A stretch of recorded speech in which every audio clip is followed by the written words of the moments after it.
With over 30,000 job openings and 234,000 people looking for work, Wisconsin should not have this problem. There's a labor shortage. At the same time, there's an unemployment surplus. It's a problem the Walker administration knows it has to solve if it wants to continue attracting new jobs to the state.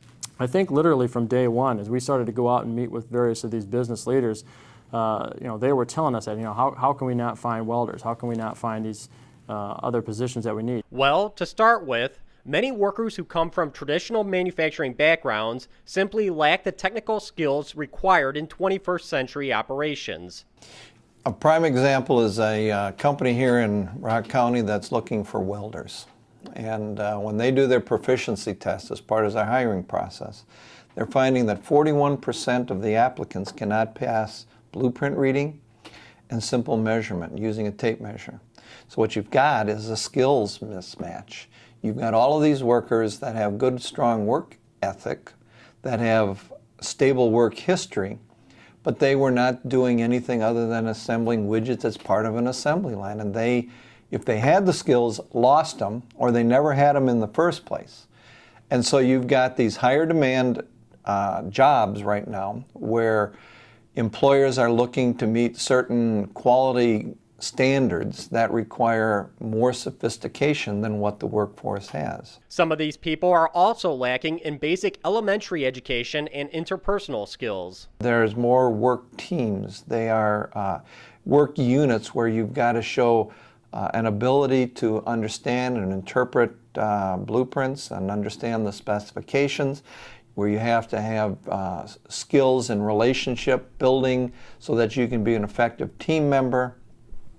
It isn't the technical skills that many people are lacking. It's some of those basic skills in reading, writing, math, and human relations that people just simply are not able to demonstrate to the level that employers are looking for. Wisconsin Manufacturers and Commerce found the same thing when it surveyed business leaders around the state. WMC President Kurt Bauer wrote to the Milwaukee Journal-Sentinel, many employers complained applicants lack basic reading, math, and computer skills, and don't have the old-fashioned Midwestern work ethic our state is known for. The state has been trying to address these issues. Over the past 3 years, it spent over $160 million to send dislocated workers back to school for retraining. But what kind of retraining has been up to the worker. We've done a lot of training, but it wasn't always for what the jobs were going to be in Wisconsin, so we've had this disconnect. Workforce Development says it's working to correct this mistake. If we get everybody to the table and identify what is the future workforce of Wisconsin going to look like, what type of jobs and sectors are going to be here, we can start to train and align for those jobs so that we don't end up in the same type of situation the next time the economy takes a downturn. But workforce development can only help people who want to be helped. With unemployment benefits lasting for 73 weeks and about to be extended to 86 weeks, some people just want to wait for their old jobs to come back. The workforce has been slow in accepting that, particularly people who've struggled through education, barely have a high school diploma, or in some cases don't. They don't want to get back into the education. They weren't successful in the first place. They're scared of it.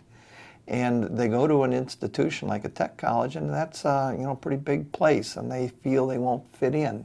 And so they're reluctant to take on retraining, even if that training is paid for by an organization such as ours. Meanwhile, the demand for qualified workers continues to grow. Workforce Development and Job Centers of Wisconsin are focused on hooking qualified applicants up with those jobs. This list is continually growing every week. We average about 2,600 new open available positions. So one of our goals really is to get as many people into those open positions as possible. For the MacIver Institute, I'm Bill Osmolsky.